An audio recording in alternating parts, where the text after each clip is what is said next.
My dear student. बेटा, जैसे हम लोगों को पता है कि आज की जो हमारी क्लास होने वाली है वो है क्लास 10th, और जिसमें जो चैप्टर बेटा मैंने आज लिया है वो आपके 12th क्लास आपके बोर्ड एग्ज़ाम के लिए very very very important chapter है। चैप्टर का नाम है बैंकों का राष्ट्रीयकरण। ये वो चैप्टर है जो एग्ज़ाम में आना तो कंपलसरी है, बट अपने आप में है बहुत छोटा। बैंकों का राष्ट्रीयकरण, इसमें हमें पढ़ना क्या है? सिर्फ 3 चीज़ें। बैंकों के राष्ट्रीयकरण का अर्थ क्या होता है, पहली चीज बैंकों के राष्ट्रीयकरण का अर्थ क्या है, दूसरी चीज इसकी विशेषताएं क्या है, और तीसरा इसके लाभ और इसकी हानियां क्या है। अगर ये आपने 3 चीजें या 4 चीजें पढ़ ली तो ये मानकर चलो आपके कम से कम 8 मार्क्स 8 नंबर तो आ गए। चैप्टर छोटा सा, मैंने फिर से क्या बोला कि चैप्टर अपने आप में बहुत छोटा है, चैप्टर अपने आप में बहुत सिंपल है। सिर्फ आपको पढ़ना क्या है? आपको पढ़ना है राष्ट्रीयकरण का अर्थ, राष्ट्रीयकरण की विशेषताएं और राष्ट्रीयकरण के लाभ और हानियां। तो चलिएगा, जितने भी बच्चे लाइव आ चुके हैं आप सभी का स्वागत है हमारी इस क्लास में। सबसे पहले जैसे मैं हमेशा बताता हूं कि अगर ऐसा कोई भी स्टूडेंट है जो हमारी लाइव क्लास हमेशा लेना चाहता है, डेली हमारी लाइव क्लास लेना चाहता है, सारे सिलेबस पढ़ना चाहता है, तो उसे कुछ भी नहीं करना, उसे सिर्फ हमारे पास एक मैसेज करना है और मैसेज करके बोलना है कि सर हमें अपने ग्रुप में ज्वाइन कर लीजिए ताकि हम भी फ्री ऑफ कॉस्ट क्लास ले सकें। कुछ बच्चे पूछते हैं कि भैया या सर जी आपकी फ़ीस कितनी है या कितनी फ़ीस आप चार्ज करते हो, तो उसके लिए बेटा मेरा हमेशा एक ही जवाब रहता है कि मैं किसी प्रकार की कोई फ़ीस ना लेता हूँ, ना कभी ली है ना कभी आगे लूँगा। और दूसरी बात, ट्यूशन का मैं सख्त विरोधी हूँ कि किसी भी प्रकार के ट्यूशन पढ़ने की आपको आवश्यकता नहीं है, क्योंकि आपका कंप्लीट सिलेबस यहीं पर कराया जा चुका है। अगर जो आपका करंट सेशन की बात करें, जो आपका सेशन चल रहा है, जो आपका इस समय सत्र चल रहा है, उस सत्र में भी अब तक जो आज की क्लास है वो 79 क्लास नंबर 79 है, यानी कि अब तक मैं आपको 78 क्लास ऑलरेडी करा चुका हूँ। और अगर कोई भी बच्चा चाहता है कि वो बोर्ड में अच्छे नंबर ले आए, तो मैं बोल रहा हूँ बेटा बोर्ड में अच्छे नंबर लाने के लिए ना तो कहीं ट्यूशन पढ़ने की आवश्यकता है, ना मैं तो कह रहा हूँ भाई स्कूल के जो टीचर है उसकी बात तो खैर सुननी चाहिए, लेकिन अगर वो नहीं भी पढ़ाते तो भी कोई दिक्कत नहीं है। आप हमारी ये 80 क्लास देख लो, 80 क्लास में बेटा मैंने आपको इतना सिलेबस करा दिया है कि बोर्ड के एग्जाम में जितने नंबर का पेपर आएगा, मान लो 70 मार्क्स का पेपर आता है तो 70 आउट ऑफ 70 मार्क्स आपके आ जाएंगे, ये बेटा गारंटी है मेरी। 80 क्लास ले चुका हूँ बेटा मैं। अभी आपके एग्जाम तक लगभग 50 क्लास मेरे को और लेनी है, या कोशिश करूंगा 80 क्लास और ले लूं तो टोटल 160 क्लास हो जाएंगे, यानी कि 160 घंटे। अगर आप ये 160 घंटे की क्लास ले लेते हो ना बेटा, तो कॉमर्स में तो ऐसा कोई पेपर बना ही नहीं होगा, या कॉमर्स में ऐसा कुछ बचेगा ही नहीं जो आपके करने के लिए बाकी रह जाए। चलिएगा, बिना समय वेस्ट किए हुए सिंपल अपने टॉपिक पर वापस लौटते हैं। टॉपिक का नाम है नेशनलाइजेशन ऑफ बैंक, बैंकों का राष्ट्रीयकरण। अब सबसे पहले आते हैं इसके अर्थ पर कि भैया ये बैंकों के राष्ट्रीयकरण का अर्थ क्या है। बैंकों के राष्ट्रीयकरण का अर्थ क्या है ये समझते हैं कि किसे कहते हैं बैंकों का राष्ट्रीयकरण। इंग्लिश में बेटा में से बोलते हैं नेशनलाइजेशन ऑफ बैंक। इंग्लिश में क्या बोला जाता है बेटा इसे? नेशनलाइजेशन ऑफ बैंक, यानी कि बैंकों का राष्ट्रीयकरण। इसका मीनिंग क्या है? देखो, सरकार किसी भी कानून, एक शब्द होता है विधान, विधान का मतलब होता है एक तरह से कानून। देखो जी मैं बातें बताऊंगा बहुत आराम के साथ में, लेकिन समझा दूंगा सब। सरकार किसी विधान यानी कि किसी कानून के माध्यम से, सरकार क्या करेगी? कानून पास करेगी, और उस कानून के माध्यम से जितने भी निजी उद्योग हैं, सरकार के पास ये शक्ति है कि वो कानून पास करके निजी उद्योगों को, निजी बैंकों को, इन सब का जो स्वामित्व है वो अपने अंडर में ले सकती है, इन सबको अपने अंडर में ले सकती है। मैं क्या बोला बेटा? सरकार किसी विधान के माध्यम से, विधान का मतलब कानून के माध्यम से निजी क्षेत्रों के उद्योगों को या निजी क्षेत्रों के उद्योगों का स्वामित्व, स्वामित्व समझते हो बेटा? उसका मालिकाना हक, निजी क्षेत्रों के उद्योगों का स्वामित्व अपने हाथ में ले लेती है। और अगर किसी निजी क्षेत्र का कोई बैंक है, निजी का मतलब प्राइवेट बैंक है, मान लो बेटा आपने एक प्राइवेट बैंक चला रखा, मजे से खूब मेहनत से काम कर रहे हो, आपका बैंक चल रहा है, मजे से चल रहा है। सरकार ने रात में कानून पास किया, सुबह कानून आपने पढ़ा, उस कानून में लिखा होता कि आपका बैंक अब से नेशनलाइज, राष्ट्रीयकरण कर दिया गया आपके बैंक का। कहो भाई यूं क्या कर दिया मेरे बैंक का राष्ट्रीयकरण, मतलब मेरे बैंक को बढ़ा दिया क्या? नहीं बेटा, राष्ट्रीयकरण का मतलब है अब से आपका बैंक सरकार के हाथों में चला गया। अब तक आप अपने बैंक के स्वामी थे, आज से आपके बैंक का स्वामी कौन हो गया? सरकार हो गई। तो भैया यही है राष्ट्रीयकरण। सुनने में बड़ा आसान है लेकिन है बड़ी कठिन चीज। राष्ट्रीयकरण का मतलब है, बैंकों के राष्ट्रीयकरण का मतलब है कि जो निजी क्षेत्र के बैंक थे, सरकार ने उन बैंकों का स्वामित्व, सरकार ने उन बैंकों की ऑनरशिप यानी कि स्वामित्व अपने हाथों में ले ली। और इस ही प्रक्रिया को क्या बोला गया? बैंकों का राष्ट्रीयकरण। इस प्रक्रिया को क्या बोला गया? बैंकों का राष्ट्रीयकरण। यानी कि सरकार द्वारा निजी क्षेत्र के उद्योग या निजी क्षेत्र के बैंकों को का स्वामित्व अपने हाथ में ले लेना बैंकों का राष्ट्रीयकरण कहलाता है। क्या कहलाता है बेटा? बैंकों का राष्ट्रीयकरण कहलाता है। सर जी एक बार दिखा दो। बैंकों के राष्ट्रीयकरण वह प्रक्रिया है जिसमें किसी विधान, विधान का मतलब कानून, के माध्यम से सरकार निजी उद्योगों का स्वामित्व, निजी उद्योगों का स्वामित्व अपने हाथों में ले लेती है। और इसी प्रक्रिया को क्या बोला जाता है बेटा? इसी प्रक्रिया को बोला जाता है बैंकों का राष्ट्रीयकरण। क्या बोला जाता है बेटा? बैंकों का राष्ट्रीयकरण। क्या होता है यार, मेरे फिर से बताओ, जो बच्चे स्टार्टिंग से देख रहे हैं क्या वो इसका अर्थ समझे कि नहीं समझे, कि रटना पड़ेगा? बैंकों का राष्ट्रीयकरण का मतलब क्या हुआ कि सरकार द्वारा किसी विधान, विधान का मतलब कानून, किसी विधान के माध्यम से विधान के माध्यम से निजी उद्योगों का स्वामित्व अपने हाथ में ले लेना, निजी उद्योगों का स्वामित्व अपने हाथ में ले लेना। इसी प्रक्रिया को क्या बोला जाता है बेटा? बैंकों का राष्ट्रीयकरण बोला जाता है। क्या बोला जाता है मेरे बच्चे? बैंकों का राष्ट्रीयकरण बोला जाता है। अब बारी है कि सर ये कब हुआ था भारत में?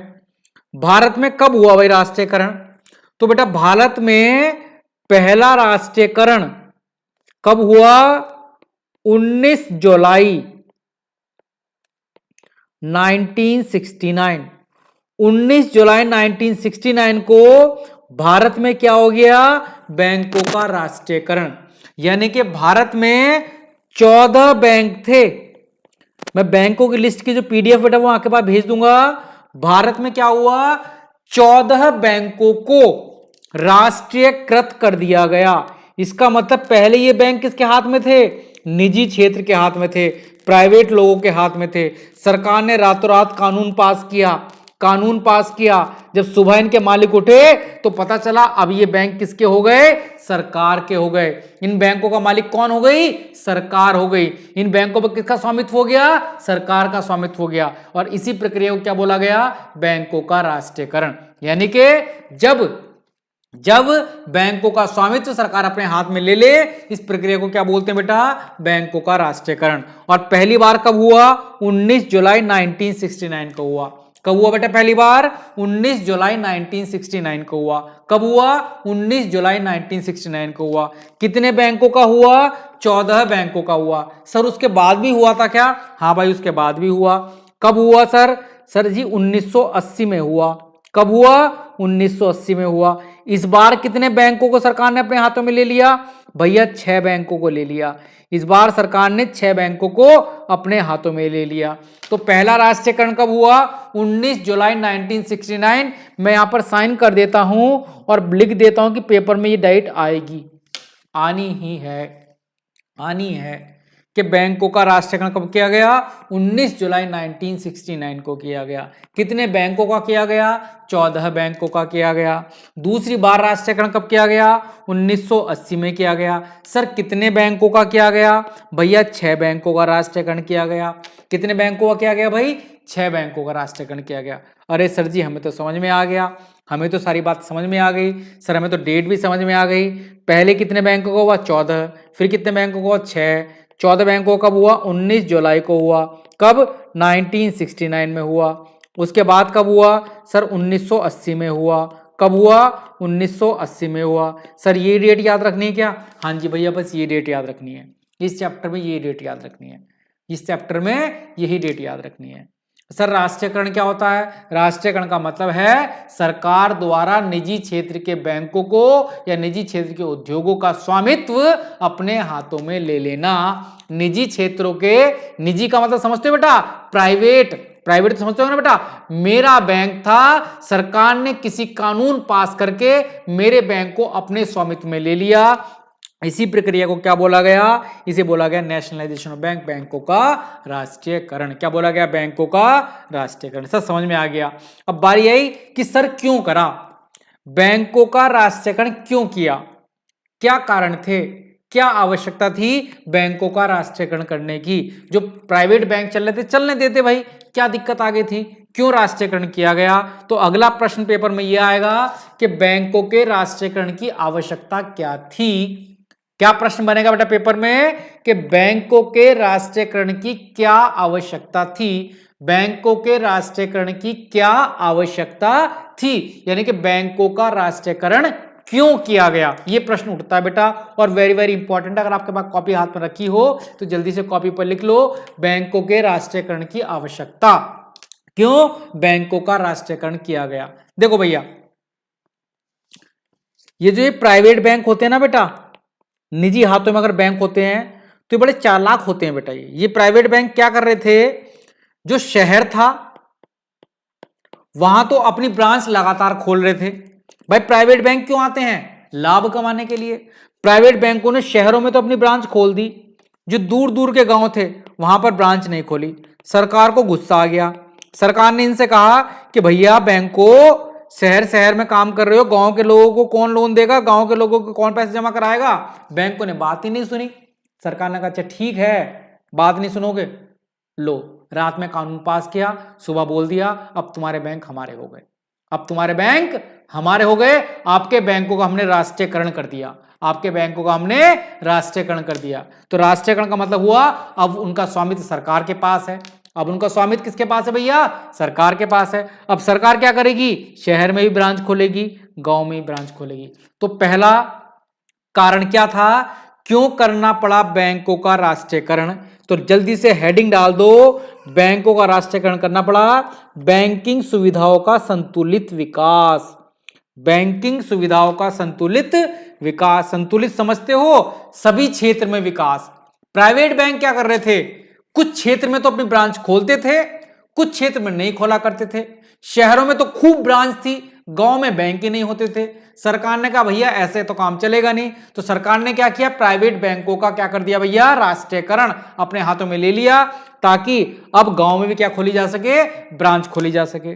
तो पहला क्या था, पहला था बैंकिंग सुविधाओं का संतुलित विकास। संतुलित मतलब संतुलन में विकास होना चाहिए बेटा, सब क्षेत्र में बैंक होने चाहिए, इसलिए करना पड़ा राष्ट्रीयकरण। दूसरा सर और क्या कारण थे, आर्थिक सत्ता के केंद्रीयकरण का अर्थ हो क्या गया था बेटा, जो प्राइवेट बैंक थे बड़े बड़े बैंक हो गए थे, सारा पैसा प्राइवेट लोगों के पास आ गया था, प्राइवेट बैंकों के पास आ गया था। अब वो अपनी इच्छा अनुसार अपनी चलाने लगे थे, किसी को लोन दे रहे हैं, किसी को लोन नहीं दे रहे, जानने वालों को दे रहे हैं, बिना जानने वालों को नहीं दे रहे। सरकार परेशान, सरकार कह रही भैया ऐसा क्या होगा, ऐसे तो केंद्रीयकरण हो जाए। केंद्रीयकरण का मतलब एक ही व्यक्ति के पास सत्ता आ जाएगी, जिसके बैंक होंगे उनके पास तो बहुत सारा पैसा आ जाएगा, वो तो क्या करेंगे अपने अनुसार देश को चलाने लगेंगे। सरकार ने कहा अच्छा हमें पागल समझे हो, हम बुड़बक हैं का भाई, नहीं ना। तो सरकार ने क्या किया, रातों रात कानून पास किया और कल बोल दिया कि आपके बैंकों का राष्ट्रीयकरण हो गया। अब आपके बैंक के मालिक आप नहीं हो, आपके बैंक के मालिक कौन है, हम हैं। इसी प्रक्रिया को क्या बोला गया, बैंकों का राष्ट्रीयकरण। तो पहला कारण था ताकि बैंकिंग सुविधाओं का संतुलित विकास किया जा सके, सभी क्षेत्रों में बैंकों को पहुंचाया जा सके, पहला कारण। दूसरा कारण था आर्थिक सत्ता, ऐसा ना हो सारा का सारा पैसा एक ही के हाथ में आ जाए, आर्थिक सत्ता के केंद्रीयकरण का अंत करने के लिए। तीसरा कृषि साख प्रदान करना, तीसरा कारण था क्यों करा गया भैया राष्ट्रीयकरण। क्या था राष्ट्रीयकरण, मैंने बताया ना, मैं बार बार क्यों बोल रहा हूं, कुछ बच्चे नए नए जुड़ रहे हैं, बीच बीच में जुड़ रहे हैं। मैं राष्ट्रीयकरण का अर्थ क्या है, कोई और बच्चा बताएगा क्या? राष्ट्रीयकरण का अर्थ है प्राइवेट या निजी क्षेत्र के बैंकों का किसी कानून के माध्यम से स्वामित्व सरकार द्वारा ले लेना, सरकार द्वारा ले लेना, उसे क्या बोला गया, बैंकों का राष्ट्रीयकरण। और क्यों किया, ताकि भैया कृषि को भी साख, कहो सर साख का मतलब क्या है, कृषि का साग खाना है क्या सर, साख का मतलब है उधार। क्या हो रहा था, ये जो प्राइवेट बैंक थे ना बेटा, प्राइवेट बैंक खूब चल रहे थे, ये जो प्राइवेट बैंक थे बड़े चोर हो रहे थे। ये क्या कर रहे थे, उद्योगों के लिए तो पैसा दे रहे थे, और जो किसान लोन लेने जा रहा था कह रहे थे हम तो आपको लोन नहीं देंगे, किसानों को लोन देने से मना, उद्योगों को लोन दे रहे थे। अब किसानों को कौन लोन देगा भाई, तो इसलिए सरकार ने कहा अच्छा ठीक है, हमारी बात नहीं मान रहे, किसानों को लोन नहीं दे रहे। बताओ सरकार ने क्या किया, रातों रात कानून पास किया और अगले दिन बोला अब आपके बैंक के मालिक आप नहीं हो, हम हैं। राष्ट्रीयकरण कर दिया बैंकों का। क्या कर दिया भैया, राष्ट्रीयकरण कर दिया। क्यों कर दिया, कृषि साख प्रदान करने के लिए, ताकि कृषि को भी उधार दिया जा सके, शाखाओं का प्रसार करने के लिए, ताकि सभी क्षेत्रों में शाखाओं को खोला जा सके, राष्ट्रीय आय में वृद्धि करने के लिए। ये तो सिंपल सी बातें हैं बेटा।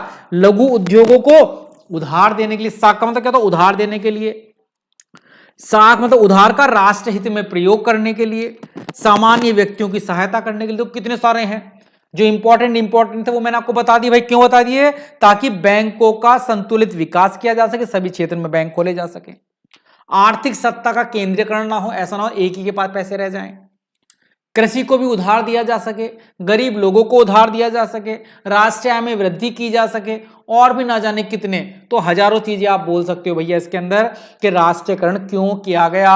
और जानते हो बेटा किन बैंकों का किया गया, सरकार बड़ी चालाक थी, सरकार ने कहा छोटे छोटे बैंकों का राष्ट्रीयकरण नहीं करेंगे, हम उन बैंकों का राष्ट्रीयकरण करेंगे जिनकी पूंजी, जिनकी कैपिटल कितनी हो बेटा, 50 करोड़ या उससे ज्यादा हो। तो अगला प्रश्न पेपर में जानते हो क्या बनेगा, यह प्रश्न बनेगा कि सरकार ने किन बैंकों का राष्ट्रीयकरण किया, किन बैंकों का स्वामित्व अपने हाथों में लिया।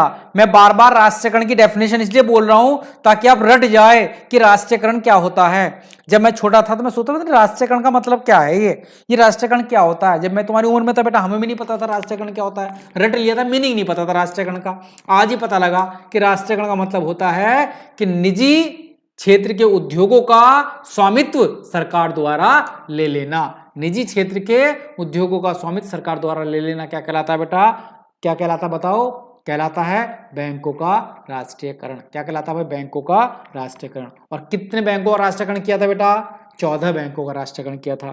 किन बैंकों का क्या था, जिनकी पूंजी 50 करोड़ या उससे ज्यादा थी, जिनकी पूंजी 50 करोड़ या उससे ज्यादा थी। किन बैंकों का क्या था बेटा, जिनकी पूंजी 50 करोड़ या उससे ज्यादा थी। याद रहेगी, हाँ जी सर याद रहेगी। अब बारी आई राष्ट्रीयकरण के लाभ क्या क्या है। ये तो बेटा आप फेंक कर आओगे, तुक्के मार कर आ जाओगे तो भी ठीक हो जाएगा। इंपॉर्टेंट था कि क्यों किया गया।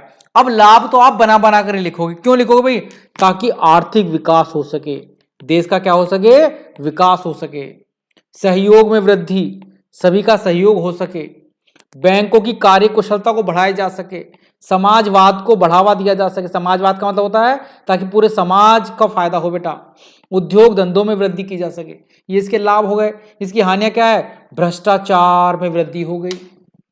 जब प्राइवेट बैंकों को सरकार ने अपने हाथों में ले लिया, इसकी हानि इंपॉर्टेंट है बेटा, इसकी हानि इंपॉर्टेंट है।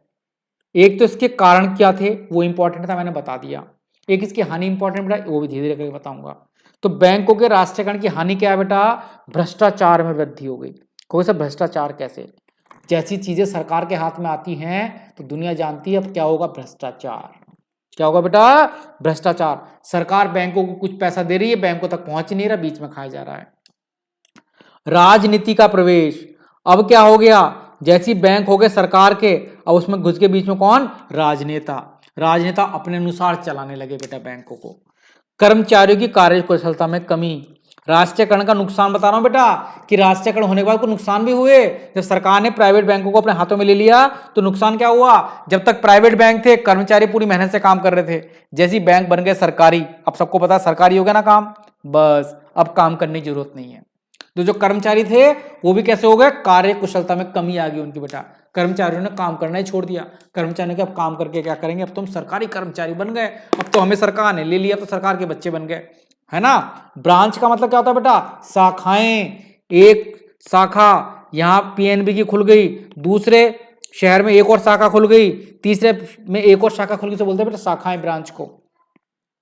उसके बाद क्षेत्रीय संकीर्णता, यहां भी ऐसा हुई बेटा, क्षेत्रीय संकीर्णता हो गई, कुछ क्षेत्रों में ज्यादा बैंक खुल गए और कुछ क्षेत्रों में कम बैंक खुल गए। जबकि राष्ट्रीयकरण इसलिए क्या था, ताकि सभी क्षेत्रों में बराबर बराबर बैंक खोले जाएं। खैर छोड़िएगा, बाकी जो इंपॉर्टेंट चीज थी, राष्ट्रीयकरण का मतलब क्या है, राष्ट्रीयकरण की आवश्यकता क्या थी, राष्ट्रीयकरण कब किया गया, कितने बैंकों का किया गया, कौन से बैंकों का किया गया, जिनकी पूंजी कितनी थी बेटा, चुकता पूंजी बेटा कितनी थी, 50 करोड़ से ज्यादा, 50 करोड़ से ज्यादा या 50 करोड़। चलिएगा, आज की क्लास को यहीं पर समाप्त करते हैं। तब तक अपना ध्यान रखें। जय हिंद, जय भारत। कल फिर एक नए टॉपिक के साथ मिलेंगे। तब तक अच्छे से रहना, खुश रहना बेटा।